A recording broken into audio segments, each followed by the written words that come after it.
Hola, muy buenas noches. Son las 19 horas, en punto de este domingo 20 de mayo de 2020, y estamos en el Palacio Nacional de México, en la Ciudad de México, y vamos a iniciar la conferencia de prensa diaria sobre la situación de la pandemia de COVID, enfermedad causada por el nuevo coronavirus SARS-CoV-2. Hoy vamos a tener dos elementos, o tres, pero vamos a iniciar con el informe técnico que presentaré yo mismo, y posteriormente vamos a tener un espacio donde vamos a hablar sobre la maternidad. Obviamente hoy es Día de las Madres, felicidades a todas las mujeres que tienen esta dicha de ser madres, pero vamos a hablar de algunos elementos relacionados con la maternidad, y la doctora Nadine Gassman, titular de InMujeres, nos compartió un video, ¿cierto?, que vamos a proyectar inmediatamente antes de la sesión de preguntas y respuestas. Y también hoy tenemos el gusto y el privilegio de que varias mujeres que son madres nos han permitido tener sus comentarios y sobre todo preguntas, y las hemos recibido con enorme gusto, porque son preguntas que consideramos muy útiles para la sociedad, no solamente para otras madres que pudieran beneficiarse de conocer la pregunta, conocer la respuesta, sino en general, en las familias, en las comunidades. Estas preguntas seguramente han surgido a lo largo de estas semanas de la pandemia, y las que todavía nos restan en esta primera fase y en las próximas fases por venir. Entonces, ese va a ser el programa principal de hoy, responder a estas preguntas, y vamos a proyectar los videos de las madres de familia y comentar sobre lo que ellas nos externen. Entonces, vamos a pasar al informe técnico. Esta vez lo presentaré desde aquí. Hoy es el día 49 de la Jornada Nacional de Sana Distancia. Estamos prácticamente a 3 semanas de terminar el periodo originalmente contemplado. Ya hemos dicho que la próxima semana, en la conferencia matutina del presidente, vamos a presentar elementos sobre el cambio de modalidad de las medidas de prevención. Entonces, a nivel mundial tenemos 3.917.000 casos confirmados, personas que han tenido COVID desde que empezó la pandemia. Estamos casi en 4 millones, y recordar que estos son personas que en algún momento lo han tenido, pero permanecen con actividad de enfermedad 1.126.000, que son las personas que en los últimos 14 días han presentado la enfermedad, y estas personas representan el 29% de las personas que han tenido enfermedad. 7% es la mortalidad acumulada, la letalidad, es decir, la proporción de personas que teniendo COVID desafortunadamente han perdido la vida. Y en la distribución regional a nivel del mundo, claramente está en disminución en la región europea, pero permanece con una importante representación el continente americano. Asimismo, que ya lo empezamos a mencionar desde hace algunos días, la zona del Mediterráneo Oriental, que es la zona de Asia que está hasta el extremo oriental del mar Mediterráneo, los países árabes principalmente, están cada vez más con actividad y representando una proporción mayor de la epidemia en el mundo. Lo esperable es que esto seguirá creciendo por varias semanas más, en tanto que irá disminuyendo en Europa. La siguiente, por favor. Cuando vemos los números en México que se contabilizan a partir del 28 de febrero, fecha en que tuvimos el primer caso confirmado, hemos registrado ya 35.022 personas que en algún momento tuvieron COVID, y este fue confirmado por laboratorio.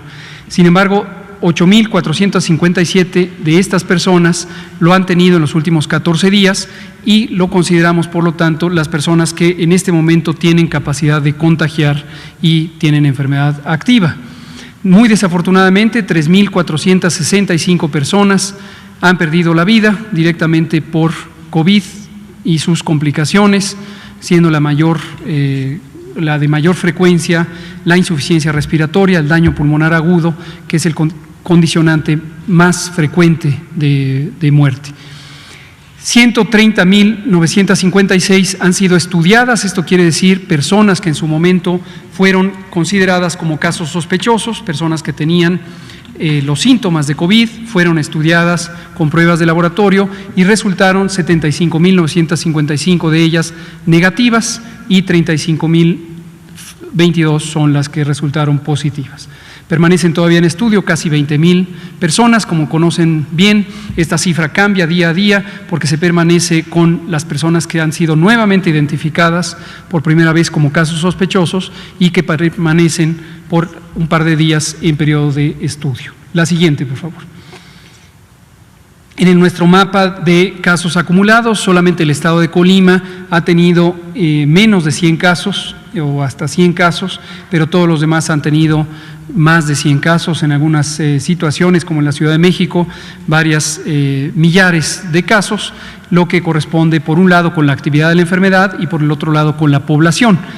Y en la siguiente diapositiva lo podemos ver en una gráfica de columnas que nos muestra claramente los números. Ahí está la Ciudad de México con casi 10.000, 9.737 casos, seguida de un poco más de 5.000 casos en la región metropolitana del Valle de México, en lo que ocupa a los municipios conurbados del Estado de México. Y en el orden se preserva lo que hemos comentado: Baja California, Tabasco, Sinaloa, y Veracruz ya supera en casos acumulados a Quintana Roo, que como veremos en unos minutos se encuentra ya en una fase de estabilización de la epidemia o incluso en declive.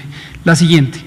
Cuando consideramos específicamente los casos recientes, los casos de los últimos 14 días, de estos 8.457, la distribución es también en toda la República, pero tenemos todavía varias entidades que no han llegado a 100 casos recientes. Y se ven en el mapa pintados de color verde o verde claro, incluso como Durango, que tiene menos de 50 casos recientes registrados. En la gráfica de columnas que sigue en la próxima diapositiva, vemos también a la Ciudad de México y el valle, la zona conurbada en el Estado de México, correspondiente al Valle de México, como la zona con la indiscutible mayor carga de enfermedad, con casi 3.600 casos acumulados casos agudos recientes entre las dos entidades federativas, seguidos de Tabasco, Veracruz, Baja California, Morelos y Yucatán. En la siguiente lo podemos ver en forma de incidencia, esto es decir, cuando queremos comparar poblaciones que son de distinto tamaño, y es muy claro que el número de casos depende también del tamaño de población. Donde hay más población hay más casos. Para poderlo comparar adecuadamente tenemos que dividirlo por el número de habitantes que hay en cada entidad federativa, y de ello resulta esta medida muy conocida en epidemiología que se llama incidencia. En México en general tenemos 6.6 personas que han tenido COVID en los últimos 14 días por cada 100.000 habitantes, 6.6 por cada 100.000 habitantes. Y se distribuye de una manera heterogénea en el territorio nacional, de acuerdo a lo que se ve con distintas intensidades del color verde en el mapa que está frente a nosotros, pero que si lo vemos además en una gráfica de columnas en la siguiente diapositiva, podemos verlo de manera numérica en forma mucho más clara. Y aquí vemos que la incidencia en la Ciudad de México alcanza los 24 por 100.000 habitantes, mientras que en el siguiente estado en frecuencia es Tabasco, Morelos y posteriormente Yucatán y Quintana Roo y Baja California, que eran más activos hace algunos días, concretamente hace 10 días, ahora ya están siendo desplazados en intensidad de transmisión por los estados que recién he mencionado. La siguiente. La mortalidad la representamos por el número de personas que muy lamentablemente perdieron la vida por tener COVID, y vemos a estas 3.465 personas representadas por día de ocurrencia de la defunción en todas esas columnas de color azul.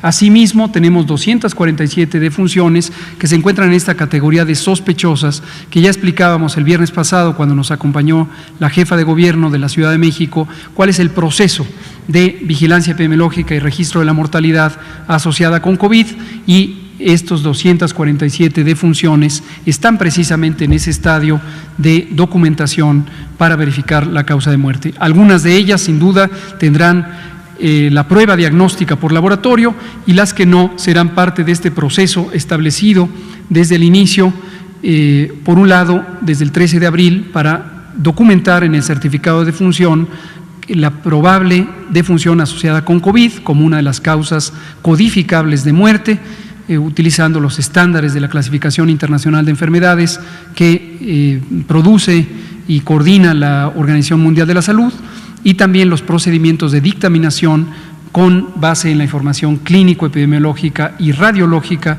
que está en manos de las unidades de atención médica. La siguiente. Cuando lo vemos por entidad federativa, también sigue el patrón muy semejante al de los casos acumulados. Desde luego, donde hubo más casos, también hubo más muertes, y tenemos la Ciudad de México, Baja California, el Estado de México, posteriormente Tabasco, Sinaloa y Quintana Roo. La siguiente. Finalmente, vemos los casos sospechosos y confirmados de acuerdo a la fecha de inicio de los síntomas, y recordarles que la fecha de inicio de los síntomas no es exactamente la misma que la fecha de registro, por una razón muy clara. Las personas no necesariamente acuden a atención médica exactamente al día siguiente de tener síntomas. La mayoría se tardan un día al menos, otras personas se pueden tardar 2, 3, 5, a veces hasta 7 días, y aquí aprovecho, como lo hemos hecho en otras ocasiones, para recordarles que las condiciones que pueden aumentar el peligro de complicación de COVID incluyen la edad mayor de 65 años, la condición de embarazo y también las enfermedades crónicas, en particular la hipertensión, la diabetes, la obesidad, la enfermedad pulmonar crónica, la enfermedad cardíaca crónica, el tabaquismo y también la inmunosupresión por distintas causas, siendo cáncer una de las más comunes, y también la condición de vivir con VIH cuando ha habido un deterioro importante del sistema inmune. La cuenta de CD4 está baja, está muy baja. Estas condiciones hacen más propensa a la persona a que se complique, y el COVID, siendo una enfermedad originalmente leve, originalmente me refiero cuando empieza la infección en los individuos, se presenta con fiebre, tos, dolor de garganta, dolor de cabeza, también puede presentarse dolor muscular, enrojecimiento de los ojos, escurrimiento de la nariz, como los síntomas comunes de la condición leve de COVID. Pero en personas que tienen las condiciones que he mencionado como factores de riesgo o elementos que aumentan el riesgo de complicaciones, pueden en muy pocas horas empezar a desarrollar la forma grave de COVID. Y esta forma grave es una neumonía, es una inflamación de los pulmones que produce el daño avanzado y que hace que no pueda respirar la persona. Entonces, ¿por qué reiteramos esto una y otra vez? Para pedir a la población que no se espere si es una persona que es mayor de 60 años o que tiene las condiciones de riesgo que hemos mencionado varias veces. Que no se espere quiere decir que busque atención médica, no que busque hacerse la prueba, que busque atención médica, porque lo importante es que se detecte si tiene o no manifestaciones clínicas de complicaciones. Una de ellas, y muy importante, es la incapacidad de oxigenar la sangre, y esto se puede documentar mediante una prueba que se hace con un dispositivo técnico que se llama oxímetro. Es un aparatito electrónico en donde se pone una especie de pinza, no duele, no lastima, sobre el dedo, y en unos pocos minutos esta tecnología permite documentar cuánto oxígeno está recibiendo la sangre, siendo lo normal más de 95% y por debajo de 95% siendo un signo de preocupación, y abajo de 85% siendo de extremada preocupación, y por eso es importante acudir pronto a las unidades de salud si se tiene estas condiciones de riesgo. Vamos a ver la última diapositiva del informe técnico, que es nuestra curva epidémica, tanto acumulada, es la línea curva que está en color café, en color marrón, y que acumula 35.022 casos contabilizados desde el 28 de febrero. En las últimas 24 horas aumentó 4.7%. Este es el incremento más pequeño que ha tenido la curva acumulada desde el inicio de la fase rápida de ascenso que empezó el 13 de marzo. No necesariamente quiere decir un patrón de reducción de la velocidad de cambio, pero vale la pena destacarlo hoy que ocurre. Sigamos expectantes de cómo se comporta en los siguientes días. Y en las últimas 24 horas acumulamos 1.562 casos nuevos confirmados que fueron registrados. Y lo que se ve en las pequeñas barras anaranjadas al final es exactamente lo que ocurre cada día. La última barra, por lo tanto, tiene una altura de 1.562, que es la aportación más reciente de esta epidemia en el conjunto del país.